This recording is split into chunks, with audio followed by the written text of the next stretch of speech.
Hello to you all in this season of snow, and welcome to the Beardicus Show. I'm sure by now you've seen that today I'm wearing a familiar looking hat, and I'm sure it was noticed by you all that it seems to be just a tad bit too small. My mom made this for Halloween '99, and back then it fit me just fine. But no longer will it fit on my head. But it does fit with today's episode instead. And that episode today shall be talking about Super Mario Odyssey. This game is big if you didn't know, so without further ado, let's go. When you start the game, you will find that the process seems to have been streamlined. Bowser, already? The game's barely begun, and just like that we lose. Well, I guess Mario is done. Mario, wake up! This is no time to be dead! Bowser took Peach and they're due to be wed! Mario's new power is to throw his cap. If he hits a foe, their soul he can trap. Though it's not possession, it's called a capture. The distinction is only for a pun, of that I'm sure. Shortly after, the new minions appeared. A bunch of evil rabbits that are kind of weird. And even though these minions are brand new, I'm getting the strangest sense of deja vu. Whatever, I guess that matters not. Let's take a look at these guys who must be fought. These are the Brutals, evil wedding planners. The real jerks without any manners. Still, I like these rabbits. They're weird but silly. As in, they seem a bit deranged and, killy. There are 4 Brutals with a personality and name. It helps them stand out so they don't all seem the same. You've the Leprechaun and Goofy and Ludwig the Shady. And this one, I guess I'll call her the Lady? A quick fight is fought and then off we go. And now to search each level, high and low. For these special bananas, our new thing to collect. There are over 800. That's a number to respect. And by the way, I know they're not bananas, they're super moons. It's called a joke. Chill out, you bunch of loons. Super moons are used, as you probably know, to open new worlds to which you can go.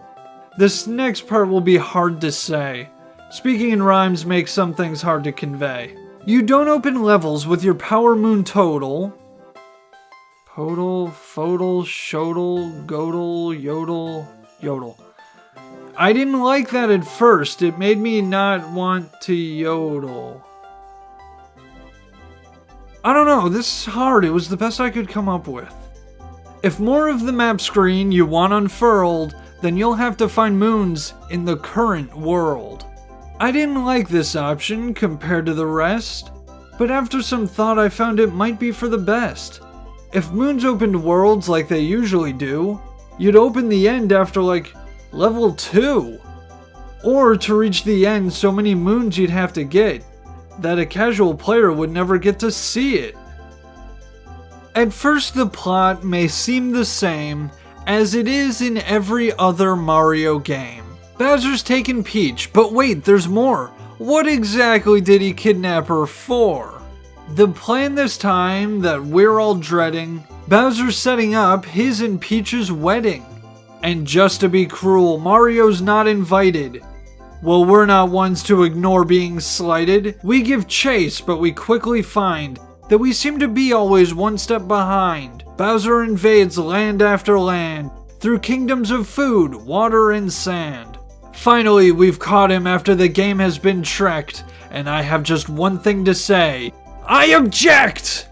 Your love's not real. This wedding is phony. I'm putting a stop to this whole ceremony. The battle begins, but I won't spoil the fight. I did super well. Trust me, alright? And so Peach has been saved and Bowser's plan is in ruins, but the game's not quite over. There are still more power moons. You can stop if you want, I guess that'd be fine, but the counter keeps going till 999.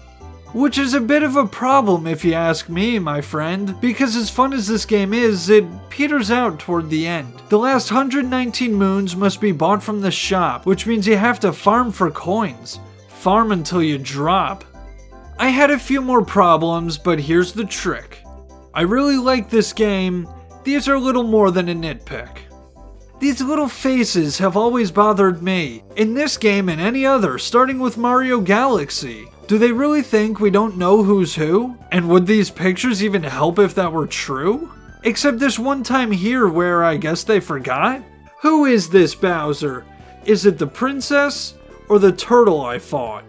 But here's something that I like to see. Mario does the little V for victory. It's been a while since we've last seen that pose. I'm glad to bring it back is what they chose. After all, it reminds me of my childhood, and my nostalgia says that that's gotta be good. And speaking of nostalgia, check out who's back. It's Pauline, and she even sings on the soundtrack. But her inclusion came with a cost. Luigi, the best character, had to be lost. Wait, what? That's not right, how could this be? You're sure he's not even an NPC? Well, that's unforgivable, 0 out of 10! Fine, I'll accept it this once, but don't do it again. But it gets worse than the missing green.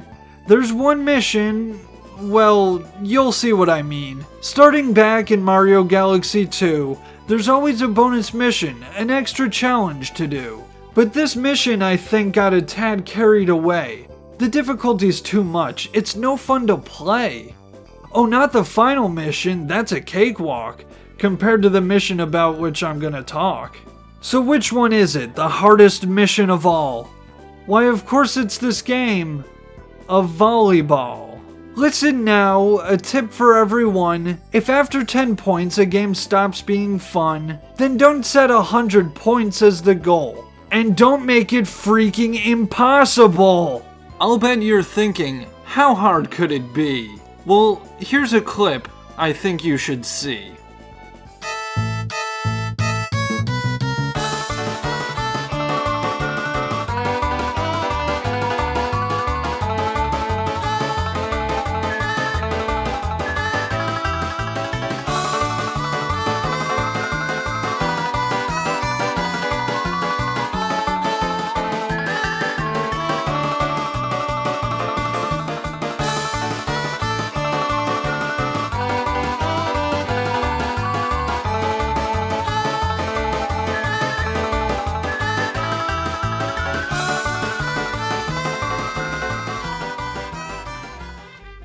So there you have it, my thoughts on this game. There were some missteps, which were pretty lame, but overall, this game was a treat.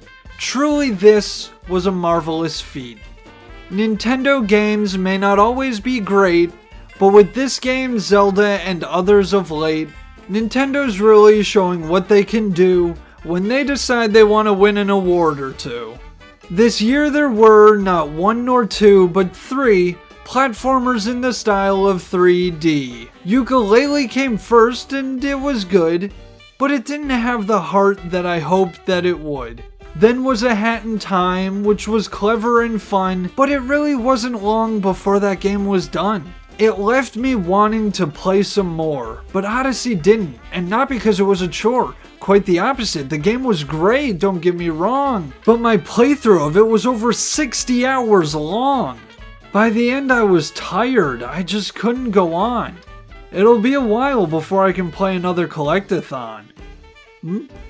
Star World, now what would that be? A hack that's even bigger than Odyssey? Oh boy. And just for you, a quick bonus, one final rhyme. What happens when you hand over 1,000 moons at one time?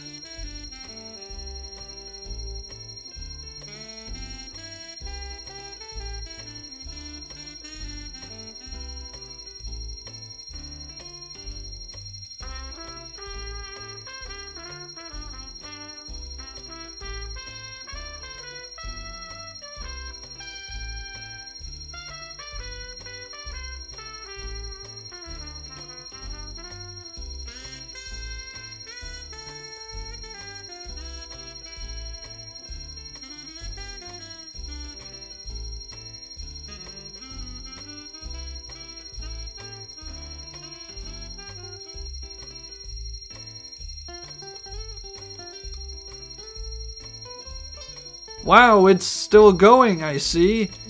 Well, I guess this is where the outro will be. If you liked the video, you know the drill. Hit like and subscribe or comment if you will. You can watch another video, or 2, or 9. And maybe next time I'll talk about Mario Sunshine. But until then, a Merry Christmas to you. Or Happy Kwanzaa, or Hanukkah too. Or if you'd prefer, here's what I'll say. I hope you have a very nice Monday.